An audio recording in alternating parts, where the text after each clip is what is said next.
Um excelente domingo a todos, irmãos. Atendendo à solicitação da irmã Raíra, e já tendo conversado pelo Zap, por mensagens pelo Zap com o irmão Sérgio, nós achamos que é extremamente pertinente mesmo, interessante retomarmos as nossas aulas da escola dominical. Nós ali estamos estudando a primeira carta do apóstolo Paulo aos Coríntios, tanto os alunos, frequentadores assíduos, como aqueles que comumente não participam da escola dominical. É um convite que nós lançamos aqui para que você fique conosco até o fim. Comumente a nossa aula presencial ela dura em torno de 1 hora, mas aqui, conversando com a Raíra, nós realmente vamos tentar encurtar ao máximo para meia hora, queridos. Vai ser um pouco difícil para mim, mas eu vou tentar, prometo para vocês, tá? Então sejam muito bem-vindos, Nós estamos estudando não sei se vai dar para aparecer, esta revista aqui, Excelente revista, por sinal. Ela trata da primeira carta do apóstolo Paulo aos Coríntios. Nós iniciamos a lição número 5. Nós vamos dar continuidade hoje, não sei se nós vamos encerrar, mas ela trata sobre carnalidade, mundanismo e divisões, aonde? Dentro da igreja de Corinto, tá? Então nós vamos fazendo paralelo entre os problemas vividos pela igreja de Corinto, e os problemas que a gente vive hoje. Eu achei extremamente pertinente essa publicação da ABU Editora. 1 Coríntios é o livro perfeito para o momento atual, 2020. Seu objetivo é ajudar as igrejas a reconhecerem os problemas e as tensões que confrontam o povo de Deus num mundo cada vez mais urbano. Corinto era uma igreja complicada. Aliás, esse é um título de um livro do pastor Augusto Nicodemos. Corinto, uma igreja complicada. Por que será que a igreja de Corinto deu tanto trabalho, tanta dor de cabeça e tanto sofrimento para o apóstolo Paulo? Antes de nós entrarmos propriamente na lição, nós vamos fazer uma breve revisão. Vamos falar um pouco da cidade de Corinto, A igreja de Corinto, obviamente, estava situada dentro da cidade de Corinto. E o que era essa cidade, Então a gente sabe que ela foi destruída pelos romanos também em 140, eu não me lembro exatamente. Antes de Cristo, ela tinha sido destruída pelos romanos. Mas, dada a sua importância estrategicamente geográfica, do ponto de vista geográfico, ela é extremamente estratégica. Ela foi reconstruída por Júlio César em 44 a.C. Ela é uma cidade grega, ela fica na Grécia. Contudo, é uma colônia romana, que nessa época o Império Romano dominava o mundo. Ela foi a capital da província da Acaia, tá? Ela é um pequeno pedaço de terra que liga o continente à península do Peloponeso. Então nós vemos aqui nesse mapa, fica mais fácil a gente visualizar, Aqui a gente está vendo a Itália, a bota aqui é a Itália. Aqui nós temos Roma, a capital da Itália. Aqui nós temos o mar Mediterrâneo, E aqui nós temos a Grécia, tá? Bem aqui nessa seta verde, exatamente aqui, tá? Nós vemos a cidade de Corinto aqui. Então vocês podem perceber que ela fica entre 2 mares, Por essa posição estratégica da cidade de Corinto, ela jamais poderia deixar de ser reconstruída de fato. Porque comumente uma cidade tem um porto só, E já é uma cidade bem movimentada quando se tem um porto só. Imagina a cidade de Corinto, que tinha 2 portos, Lecaion e Cencreia, aqui no mar Egeu, tá? Então a posição dela era extremamente estratégica. Dizem que os historiadores narram, os historiadores, os comentaristas, os estudiosos, teólogos, eles entram em conflito quanto à dimensão dela. Alguns acreditam que essa dimensão entre Lecaion, o porto de Lecaion e Cencreia, era de aproximadamente 6 quilômetros. Outros acham não, que era de 11 quilômetros. Bem, mas o fato é que a posição dela era extremamente estratégica. Vejam por quê, também. Antes, os navegadores, comerciantes, os marinheiros, eles teriam que vir aqui pelo sul da Grécia, né? Aqui a gente está vendo Corinto, pelo sul da Grécia, para poder trazer suas mercadorias do Ocidente para o Oriente, ou vice-versa, né? Levar as mercadorias do Oriente para o Ocidente. E eles demoravam em torno de 300, esse caminho era em torno de 320 quilômetros de mar, né? Então vejam bem, e aqui também, aqui ao sul, a geografia do lugar é extremamente acidentada. Existem muitos relatos de mortes, né? Aí no sul aqui da Grécia. Então vejam bem, quando se descobriu que se poderia passar, não os grandes navios, mas barcos, né, grandes, que também carregavam as mercadorias, que se poderia passar por aqui, por esse pedacinho de terra que é Corinto, né, sem ter que percorrer aqui por baixo, isso foi um achado, né? Então, assim, a posição dela era extremamente estratégica. Então, a gente vê aqui o comentário de Stuart Farr. Ele diz assim: esta população híbrida de Corinto, né, e heterogênea de gregos, aventureiros, romanos burgueses, com uma mistura marcante de fenícios, essa massa de judeus, ex-soldados, filósofos, mercadores, marinheiros, escravos, libertos, ex-escravos, né, os libertos, comerciantes, vendedores ambulantes e promotores de todas as formas de vícios.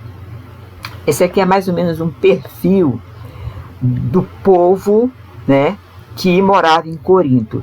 Estima-se aproximadamente, né, entre a população de Corinto, estaria assim, entre 100 mil a 200 mil habitantes naquela ocasião. A população de Roma, naquela ocasião, estaria em torno de 1 milhão de pessoas. Tá? Era uma cidade nova, claro, ela foi construída 44 antes de Cristo. Ela foi reconstruída, na verdade.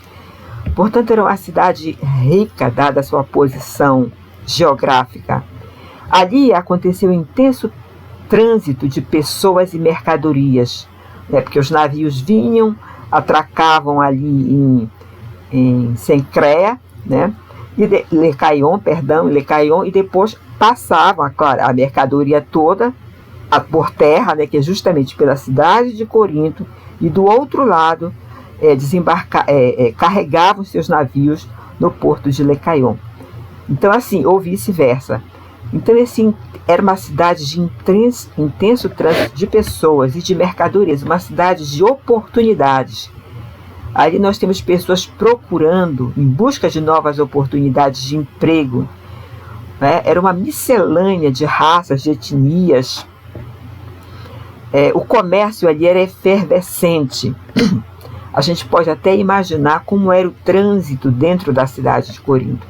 Ela foi chamada de a Feira das Vaidades. Aí vocês podem imaginar por quê, né? E a população dela, como nós falamos, muitas etnias, era uma mistura. A cidade era grega, só que vinha gente de muitos lugares para Corinto. E ali também ela sediava os Jogos Istímicos, que perdiam apenas em importância para os Jogos Olímpicos, tá ok?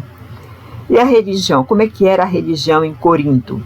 A igreja, lembre-se bem, a igreja do Senhor Jesus estava dentro desta cidade. Era uma religião de mistério, né? Culto de mistério, onde religião e prostituição era o que se praticava ali. Era comum. Existiam muitos templos. Aqui nós vamos mostrar apenas 3 templos pagãos, compostos assim pelos deuses do panteão grego, na verdade greco-romano, religiões dos orientais, o judaísmo, religiões que eles chamavam religiões de mistério. Tá? Aqui nós temos o templo de Afrodite. E narra-se que esse templo tinha em torno de 1000 sacerdotisas cultuais, ou seja, 1000 prostitutas cultuais. Porque prostituição e sexo se misturavam. Prostituição, sexo e vício era uma grande mistura não só em Corinto, como no mundo de então, o mundo pagão de então. Aqui nós temos um templo, o templo de Apolo. Tá? Esse templo desse deus grego, Apolo exaltava a beleza, preste atenção, do corpo masculino. E é claro que os adoradores de Apolo, né, eles eram tendentes a práticas homossexuais. Existia muito homossexualismo, de fato, ali. Inclusive, o apóstolo Paulo escreve a carta aos Romanos da cidade de Corinto. Ele estava em Corinto. É como se ele tivesse aberto a janela, assim, um dia, né, pela manhã, e o Espírito veio sobre ele, dando a ele inspiração, e olhando o cenário daquela efervescente cidade, né, olhando todos os templos, o paganismo, enfim, o apóstolo escreve a carta aos Romanos. Leiam especialmente Romanos capítulo 1, né? Aqui nós temos o templo de Esculápio, ou Asclépio. Esse templo, Esculápio, era considerado o deus da medicina, da cura. Então, assim, por conta de tanta prostituição, a cidade também, os habitantes, as pessoas ali tinham muitas doenças venéreas. O que elas faziam? Elas iam fazer oferendas ao deus Esculápio para serem curadas das doenças venéreas que elas tinham, tá? Inclusive, numa escavação feita próxima aqui ao templo, foram encontrados centenas de órgãos genitais masculinos e femininos. Então, irmãos, está dando para ter uma ideia de o que era Corinto, né? Inclusive, foi colocado no jargão um verbo, né? Corintianizar, né? Quando alguém dizia assim, você vai corintianizar, você está corintianizando, significava assim alguma coisa muito ruim, né? Ou seja, você está se prostituindo. A igreja estava ali. E a gente vê, irmãos, que a igreja em Corinto era de fato o reflexo da cidade de Corinto. Essa igreja era o reflexo. Isso não é regra geral, né? Mas nesse caso aqui ela era o reflexo. Por quê? Porque a gente vê assim que de dentro do coração humano é que vem, né, a carnalidade. Lembram de Gálatas, né? Capítulo 5? Então vem a carnalidade. Todas as formas de carnalidade, isso vem de dentro de nós, dentro do coração humano, aliada, né, ao mundanismo que vem de fora, né? Ali na cidade de Corinto, eles viviam juntos, andavam juntos, a carnalidade e o mundanismo. Isso eu estou falando dentro da igreja em Corinto, irmãos. O que é muito triste, né? Porque a cidade era assim normalmente, mas a igreja estava sendo reflexo daquela cidade. Vamos abrir a palavra de Deus em 1 Coríntios, capítulo 6, versículo 9 a 11, tá? Ou vocês não sabem que os injustos não herdarão o reino de Deus? Não se enganem, aliás, não se enganem, aparece várias vezes na carta, né? Nas cartas do apóstolo aos Coríntios. Não se enganem. O auto-engano é terrível, né, meus irmãos? Nem imorais, nem idólatras, nem adúlteros, nem efeminados, nem homossexuais, nem ladrões, nem avarentos, nem bêbados, nem maldizentes, nem roubadores herdarão o reino de Deus. E o apóstolo diz assim: alguns de vocês eram assim. Ele coloca o verbo no passado, né? Então, como é que era o ambiente dentro da igreja de Corinto? Os crentes coríntios, irmãos, eles trouxeram, né, na sua bagagem ainda a cultura para dentro da igreja. Havia uma exaltação exacerbada da sabedoria humana, da filosofia humana. Eles faziam muitas comparações. Amavam filosofia. Gnosticismo, gnose, né, que significa conhecimento, era uma das filosofias bem pujantes da época. Também o dualismo, né, do gnosticismo, o dualismo, porque no dualismo eles diziam o seguinte, que a matéria e espírito, né, a matéria era má, matéria muito má, né, e o espírito era bom. Então qual era a conclusão que eles chegavam? Já que o espírito é bom e a matéria é má, então nós podemos fazer tudo o que quisermos com o nosso corpo. Podemos nos prostituir, podemos nos entregar aos vícios, à bebida, enfim, a toda sorte de pecados que a Bíblia, que a palavra de Deus condena, né? Sabe por que eles diziam o seguinte? Porque o nosso espírito vai estar salvo mesmo. Então veja bem, esse era o pensamento, é claro que eu estou resumindo, é o resumo do resumo, enfim. Eles amavam discutir sobre as grandes questões da vida, tá? E da morte, né? O que é a existência, se existem anjos, se existe vida após a morte. Inclusive, não acreditavam na ressurreição dos mortos. Isso foi um problema na igreja de Corinto também. Eles amavam a arte da retórica, da argumentação. E eles julgavam, então, os pregadores pela retórica. O ambiente dentro da igreja de Corinto era um ambiente, irmãos, onde era manifestado claramente a carnalidade e o mundanismo. Nós vamos ver apenas de forma geral uma panorâmica da carta e ver alguns problemas, né, que saltam aos olhos dentro da igreja de Corinto. E vamos fazendo uma analogia com a nossa própria igreja, a igreja da missão integral, nós, como membros dessa igreja de Cristo, né? Havia divisão na igreja. A igreja tinha quatro partidos, né? Uns diziam, eu sou de Paulo. Outros diziam, não, eu sou de Pedro. Outros diziam, eu sou de Apolo. E outros diziam, eu sou de Cristo. Não, Paulo é melhor, porque Paulo foi o fundador da igreja. Não, Pedro é melhor. Pedro é o apóstolo-chefe lá em Jerusalém. Apolo ele fala bem, ele tem uma eloquência enorme no falar. Ou não, os mais espirituais, entre aspas, diziam, nós não obedecemos liderança humana nenhuma, nós somos de Cristo. Então vocês podem imaginar o que é isso dentro do mesmo espaço. Deve ter sido terrível, irmãos, terrível realmente o que os crentes coríntios viveram ali e o trabalho que eles deram ao grande apóstolo. Imoralidade exacerbada dentro da igreja, né?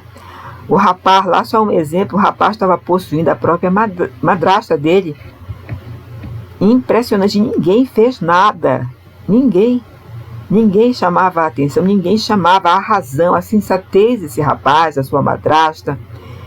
Enfim, irmãos processando outros, isso em tribunal humano, ímpio, pagão, né?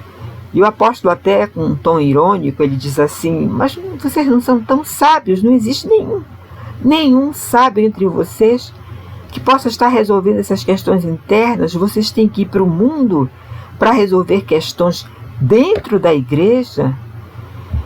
Nós vemos também membros participando dos cultos pagãos. Eles participavam de lá, né, da igreja de Corinto, e também iam aos templos pagãos, fazer uma fezinha lá, né? Às vezes a gente vê isso, irmãos, ainda hoje, né? Nas igrejas, as pessoas às vezes elas vão na igreja, uma igreja evangélica, mas também elas fazem uma fezinha, né? Fazendo uma promessa, né, para algum santo, entendeu? Elas vão também, às vezes, para tomar um banho em algum terreiro. É verdade isso, infelizmente. É claro que isso é uma excepcionalidade, mas infelizmente ainda existe.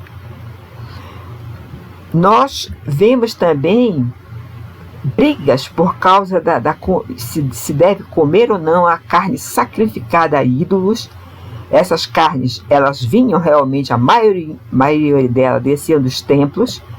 Essas carnes eram sacrificadas nos templos, era carne de melhor qualidade, né? Porque tinha que ser sem defeito nenhum.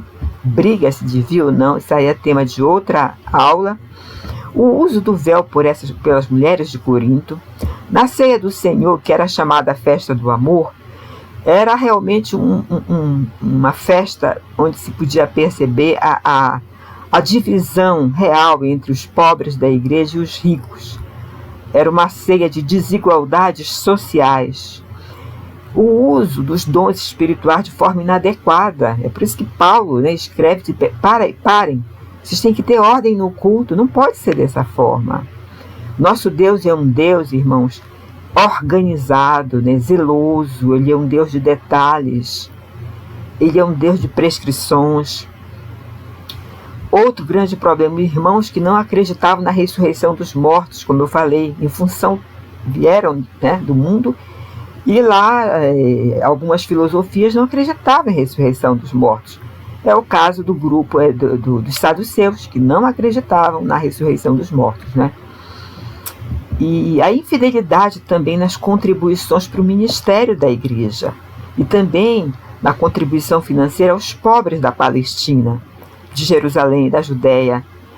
Então Paulo, o apóstolo Paulo, ali na igreja de Corinto, ele precisou trabalhar com as suas próprias mãos, queridos, porque Paulo tinha uma profissão, ele fazia tendas, né, artesão de tendas, tá? E ele percebeu então que a igreja não queria colaborar financeiramente com o ministério dele. E ele ficou ali, o apóstolo ficou ali, obediente ao mandato, ao chamado de Deus. Ele ficou ali 1 ano e 8 meses, mas ele trabalhava fazendo tendas juntamente com Áquila e Priscila. O autor da carta e fundador da igreja é o apóstolo Paulo, tá? E aqui no primeiro versículo a gente já vê Paulo dando uma chamada aos irmãos coríntios, né? A gente pode ver a ternura nesse momento com que Paulo trata os coríntios. Mas aqui ele também está reivindicando a sua autoridade apostólica, né? Ei, gente, eu sou apóstolo. Vejam o que ele diz aqui, Paulo, né? Chamado pela vontade de Deus para ser apóstolo de Cristo Jesus, chamado pela vontade de Deus. Ou seja, eu não me candidatei, eu quero ser apóstolo. Alguém não me chamou, olha, você tem um perfil, você conhece muito, venha ser apóstolo. Não, ele foi chamado lá no caminho de Damasco, pelo próprio Deus, pelo próprio Senhor Jesus. E o irmão Sóstenes era um coríntio também, estava com ele nessa ocasião. A igreja de Deus que está em Corinto, olha como ele considerava aquela igreja, tá? A igreja de Deus que está em Corinto. Aos santificados em Cristo Jesus, chamados para quê? Para ser santos.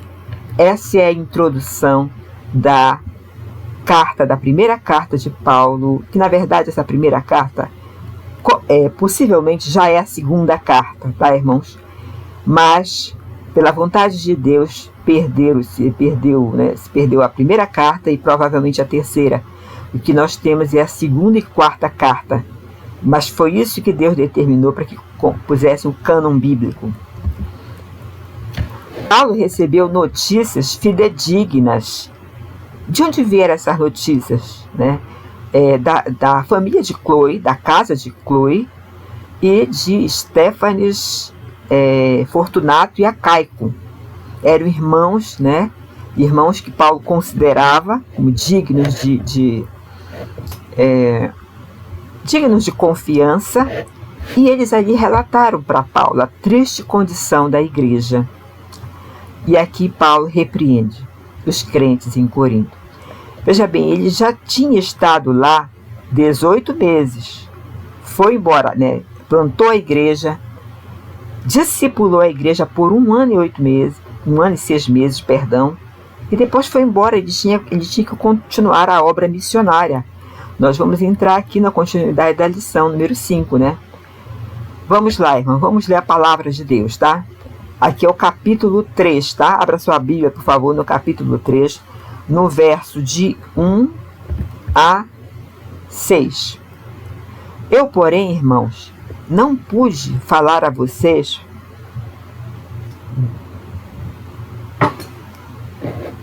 a garganta seca. Eu, porém, irmãos, não pude falar a vocês como a pessoas espirituais, e sim como a pessoas carnais, como a crianças em Cristo.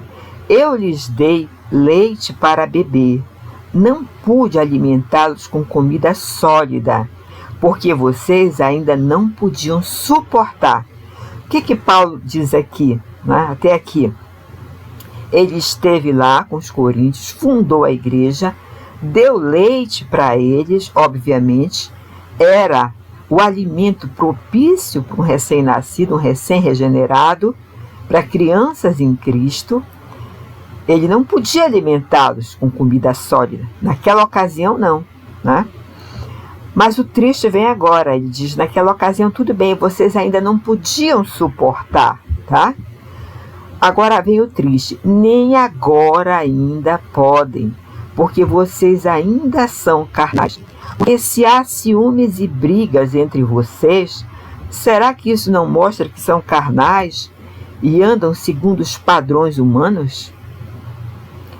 Quando alguém diz, eu sou de Paulo, e outro diz, eu sou de Apolo, e outro diz, eu sou de Cefa, e outro fala, eu sou de Cristo, desculpem, não está aqui, um erro de edição aí. Não é evidente que vocês andam segundo os padrões humanos? Quem é Apolo? E, na verdade, o quem aqui, não é, na tradução foi traduzido como quem, mas seria assim, o que é Apolo? O que é Paulo? São servos por meio dos quais vocês creram, e isto conforme o Senhor concedeu a cada um. Eu plantei, Apolo regou, mas o crescimento veio de Deus. Então, irmãos, quais seriam as causas dessa existência, né? Dos partidos dentro da igreja e de tantos outros problemas que nós já vimos ainda há pouco? Possível, com toda certeza, seria, né, a carnalidade entre os coríntios. Pessoas espirituais, crentes espirituais, jamais agiriam dessa forma. Racha, né? A igreja rachou internamente em 4 grupos. Carnalidade e imaturidade espiritual. O restante do versículo. Olha, eu, porém, irmãos, não pude falar a vocês como a pessoas espirituais, e sim como a pessoas carnais, como a crianças em Cristo, tá? Aqui, aliás, no início do versículo 3, tá? Na parte A. Aqui, pessoas carnais, irmãos, pessoas carnais, traduzindo essa palavra carnais aqui, sarkinoi, do grego sarkinoi, que significa o quê? Feito de carne. Crianças em Cristo, criancinhas em Cristo. Esse estágio aqui dos coríntios era um estágio natural, é um estágio que nós passamos, é um estágio que o crente passa, né? É natural. Os recém-regenerados, eles têm que se alimentar mesmo de leite, eles estão aprendendo o ABC do Evangelho. Mas nós vemos aqui, queridos, na outra parte, né, do versículo, que diz assim, nem ainda eu não pude alimentar vocês nessa ocasião, que vocês estavam recém-nascidos em Cristo. Mas ele fala agora, nem ainda, ou seja, nem ainda agora. Calcula-se que deve ter se passado em torno de 3 anos, aproximadamente. Nem ainda agora, ou seja, depois de 3 anos. Podem, porque vocês ainda continuam carnais. E essa palavra carnais aqui, queridos, no grego sarkikoi, significa dominado, caracterizado, marcado pela carne. E aí Paulo repreende os coríntios. Muito tempo já tinha se passado e eles ainda continuavam, né, além de crianças em Cristo, eles continuavam como eles, né, com todas as características de como eles chegaram do mundo. Então, quem é que nos controla? Quem é que controla você? né? Você tem um tempo na igreja, talvez 6 meses, talvez 1 ano, talvez 3, talvez 5, talvez 10. Irmãos, como é que nós estamos na nossa estatura espiritual? A ordem é crescer na graça e no conhecimento. Como é? Vamos fazer aquela autoavaliação, uma autoavaliação sincera. Geralmente é um processo doloroso, mas precisa ser feito. Por que o Paulo é tão enfático, é tão assim duro com os coríntios, né? Porque ele tinha evidência, irmãos. Ele fala assim, porque se acontece ciúmes e brigas, inveja, contenda dentro da igreja, isso é evidência de sobra de que vocês estão vivendo em carnalidade e mundanismo. Porque nós nos medimos muito, né, pelos relacionamentos interpessoais que nós temos dentro do corpo de Cristo, tá? Existe um grande grupo, um grupo, aliás, de desigrejados. Eles dizem, não, eu faço a minha religião lá em casa. Em casa eu posso ler a Bíblia, eu posso orar. Essa não é a ordem bíblica. A ordem bíblica é para nós nos congregarmos, né? A exceção, é claro, de pessoas que estão impossibilitadas fisicamente, enfim, né? Aí Deus sabe exatamente o que impossibilita as pessoas de irem à casa de Deus. Mas a ordem bíblica é: vocês nunca devem deixar de se congregar, né? Porque nós somos medidos exatamente pelos relacionamentos interpessoais. Porque ser crente, você lembra dos monastérios, né? Foi essa tentativa da igreja de sair do mundo e ir para um monastério, para um lugar separado dos monges, viver longe de tudo e de todos. Só que eles não podiam viver longe deles mesmos, né? A gente tem 3 grandes inimigos, a gente sabe disso. É a nossa própria carne, a natureza carnal, essa natureza adâmica. E o mundo e Satanás, a gente sabe disso. Então, irmãos, é hora de nós revermos também, né?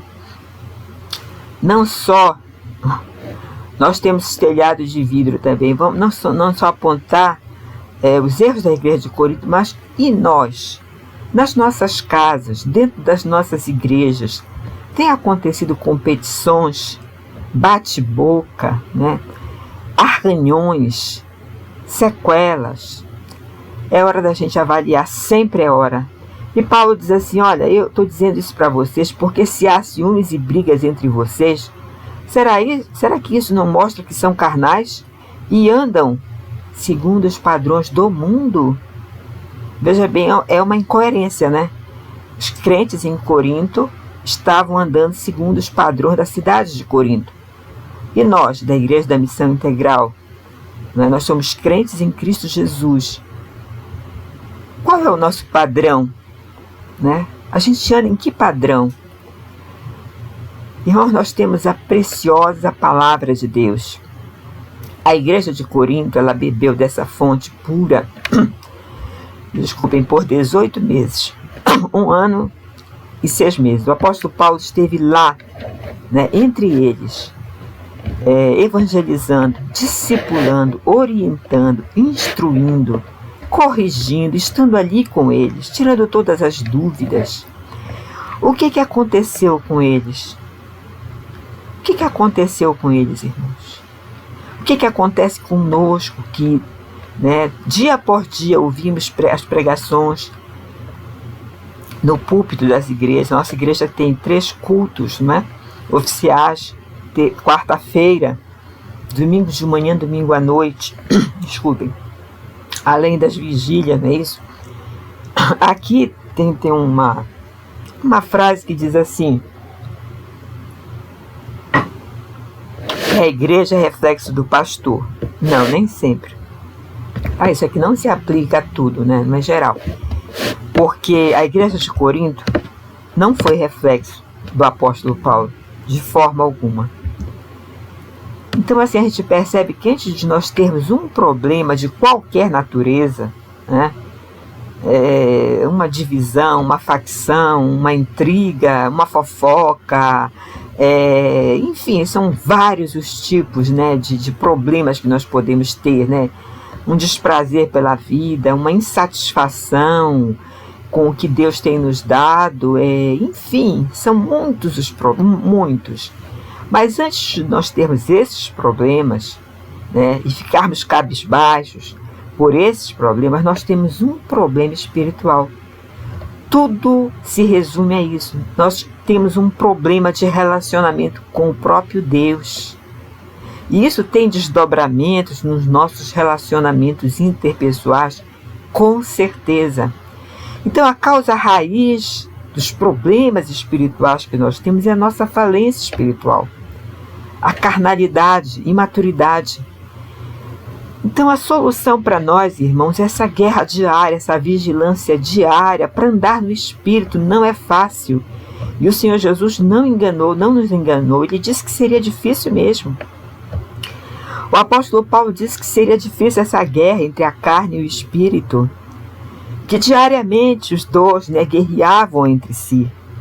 E é claro que vai vencer aquele que estiver mais fortalecido. E isso aqui parece óbvio, né, andar no Espírito, mas olha, se fosse óbvio, a gente não veria o que vê, né? Infelizmente, esse ABC tão óbvio não é cumprido por nós. Veja aqui, de forma tão pertinente, esse versículo de Hebreus, aos Hebreus, né, que o autor aos Hebreus escreveu no capítulo 5, versículo 11. Preste atenção, queridos, pois com efeito, quando devias ser mestres, atendendo ao tempo decorrido, ou seja, já tem muito tempo de corrida, né? Nessa carreira eu já estou há muito tempo. Tendes novamente necessidade de que alguém vos ensine de novo quais são os princípios elementares, o ABC, dos oráculos de Deus, da palavra de Deus, dos ensinamentos de Deus, das prescrições de Deus. Assim vos tornastes como necessitados de leite e não de alimento sólido. Ora, todo aquele que se alimenta de leite é inexperiente na palavra da justiça, porque é criança. Mas o alimento sólido, a doutrina pesada, é para os adultos, para aqueles que, pela prática, pela experiência, têm as suas faculdades exercitadas para discernir não somente o bem, mas também o mal. Que versículos preciosos para todos nós, meus irmãos. Essa carnalidade, né, lá em Corinto e na nossa própria vida, ela poderia ser evitada? Sim, né? Andar no Espírito, como nós falamos ainda há pouco, esse autoconhecimento, esse autoexame sincero, né, sem cera, que é doloroso. Nós geralmente temos muitas defesas. Nós realmente olhamos para o outro, não olhamos para nós mesmos. Isso é terrível, irmãos. É igual o homem natural que observa no espelho o seu rosto, né? Depois ele sai daí e esquece de como era. Ela pode ser evitada com essa morte diária à natureza adâmica.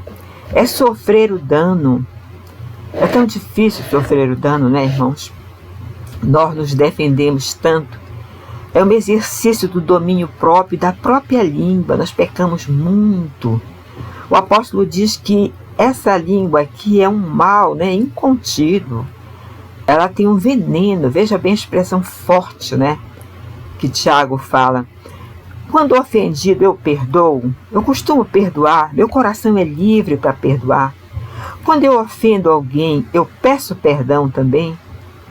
Ou eu penso assim, não, peraí, houve um atrito, né? O tempo vai resolver, o tempo resolve tudo. Será, irmãos? Não, o tempo não resolve, não. O tempo só faz aquietar, mas a ferida está lá, sem ser cicatrizada, tá? Varrer para debaixo do tapete não adianta. É necessário realmente nós perdoarmos enquanto nós estamos no caminho com o nosso adversário, né? É o que a palavra diz. Nós temos então assim duas teorias, né? A teoria do crente carnal e a teologia paulina. A teoria do crente carnal, na verdade, irmãos, ela teve força aqui no Brasil com Scofield. Lembram da Bíblia de Scofield? Exatamente. Então, essa Bíblia aqui no Brasil e os ensinamentos, né, a teologia de Scofield, dentre outros, obviamente, ela é uma contradição de termos, né? Porque, veja bem, crente carnal é meio contraditório e é perigosa essa teoria. Por quê? Porque ela dá para o crente uma falsa sensação de segurança de salvação. Aquela falsa segurança de que a pessoa está salva.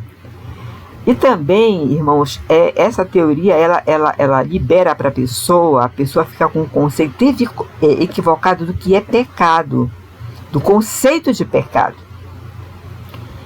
Então, assim, é muito perigosa essa teoria. O crente em Cristo é um pecador que luta contra o pecado todo tempo, todo dia, né? Então, aqui, o pecado ele tem que ser exceção, mas nessa teoria aqui do crente carnal, o pecador, ele fica assim, o crente carnal, ele fica assim, muito à vontade para pecar, pedir perdão, cair no mesmo pecado recorrentes vezes e fazer disso um estilo de vida dele, né? Como os coríntios estavam fazendo. Então, a pessoa que se declara cristã, mas continua na prática do pecado, ela deve avaliar seriamente se de fato é cristão. Nós vemos João falando, né? E nisto sabemos que o temos conhecido, se guardamos os seus mandamentos. Ora, aquele que diz, eu conheço a Deus, mas não guarda os seus mandamentos, esse é mentiroso. E a verdade não está nele. Finalizando, irmãos, nós estamos caminhando para o final de fato. Crente carnal existe? Não existe crente carnal, irmão. Crente carnal é uma das maiores tragédias do cristianismo ocidental, vocês podem ter certeza. Veja bem, o Estado brasileiro, graças a Deus, ele não nos persegue. Nós temos liberdade de culto, de religião, né? O que a gente percebe é que nós estamos muito distraídos com as coisas deste mundo aqui, desta terra. Nós temos um entretenimento abundante, né? É um tal de eu mereço, eu me dou de presente. A questão é muito antropocêntrica, né? Cristo realmente tem saído assim, irmãos, do centro da vida de muitos cristãos. Então a gente vê, existe alguma diferença entre o crente carnal e o ímpio? Nós não vamos detalhar esse quadro, né? Mas realmente a diferença inexiste, ou só existe uma. O crente vai na igreja, o ímpio não vai na igreja, né? Então, assim, a teologia paulina, o que ela fala? O apóstolo Paulo, né, a gente vê muito bem isso em Romanos, capítulo 14, versículo de 1 a 5. Veja bem o que ele fala. Para Paulo, o que existe são crentes fracos, crentes sinceros, mas fracos na fé. O que é isso, né? E crentes fortes, crentes sinceros, mas fortes. Ele diz assim, acolhei o que é débil na fé, o que é fraco na fé. Não, porém, para discutir opiniões. Um crê que tudo pode comer, mas o débil ele só come legumes. Quem come, não despreze o que não come. E o que não come, não julgue o que come, porque Deus o acolheu. Quem és tu que julgas o servo alheio? Para o seu próprio Senhor está em pé ou cai, mas estará em pé, porque o Senhor é poderoso para o suster. Um faz diferença entre dia e dia, outro julga iguais todos os dias. Cada um tem opinião bem definida em sua mente. Queridos irmãos, que Deus nos abençoe. Não deu para terminar a lição número 5. Se Deus permitir, nós vamos continuar no próximo domingo. Deus nos abençoe, queridos.